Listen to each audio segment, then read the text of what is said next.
would like one story that's not in your book. Maybe you can give me one. A Shane McMahon story. I was at WrestleMania this past year, and oh boy, I was excited to see him. He's juking, he's jiving, and then he just stopped juking and jiving. And I said, oh no. Oh, Shane. Oh, Shane. And he went down. He went down like me walking up the stairs, trying to run up the stairs. That ain't happening. Walking, sure. So give me a Shane McMahon story, because not the one where he kind of ruined his leg, but anything we don't know.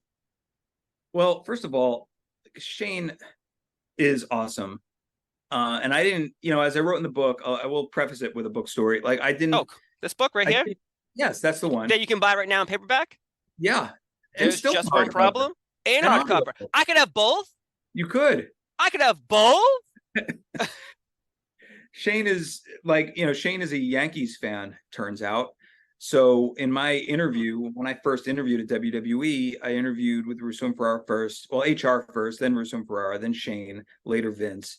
And again, I gave the worst interview you could possibly ever give. It is somewhat of a miracle that I eventually got hired. Because when he asked about why I wanted to return to New York, I was living in Los Angeles at the time. Instead of like, oh, well, I love this company and I want to take advantage of this great opportunity to provide some creativity to the world of sports entertainment in WWE, I had said something along the lines of like, it is impossible to get a sports bar to get the Mets games on in Los Angeles, which it was. So I'm looking forward to not having to do that anymore. And he's just looking at me, rightfully so, like a insane person, and like, yeah, well, I'm a Yankees fan. And I'm like, wow, well, Shane, I don't really think we're going to be striking up a friendship. But the fact of the matter is that Shane is like one of the warmest, kindest, he exudes empathy. I don't know if people know that about him, but he truly is. This is not in the book, is an example. Everyone goes through their ribbing period, their initiation, so to speak. We had a show in, I think, either Rochester or Buffalo. This was so early. This was before WWE had a corporate jet, which they pretty much obtained in 2000. So this is probably late 99. I had just started. And even though it was a very, very slow, fast flight from Rochester to New York, I think I had a breakfast sandwich beforehand, and it was one of those landings. And so it was like a really bumpy landing. And I was really super queasy as we rode in a limo back to Stamford. It was me, Shane, Bruce Pritchard, and JR.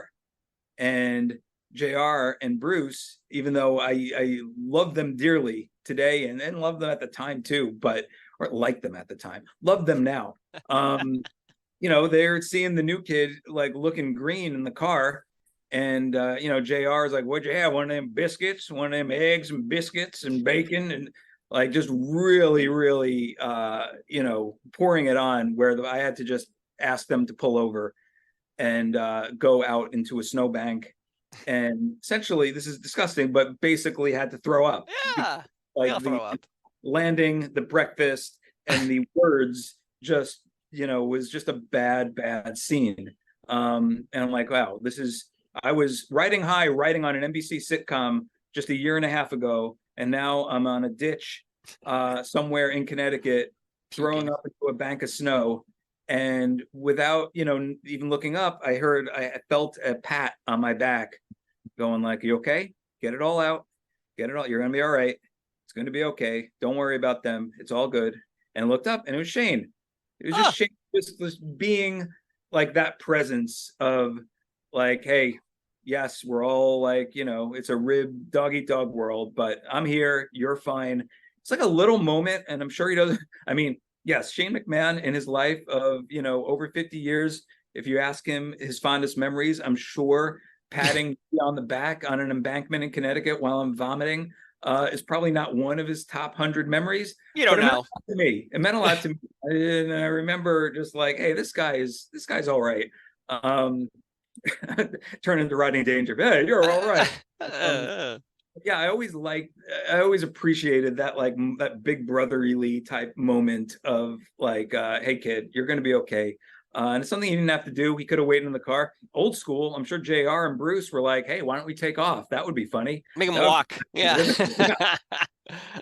But Shane didn't do that. So I truly, that set the tone. Then that's the type of guy he is. He's very protective of talent and people, and a really good friend.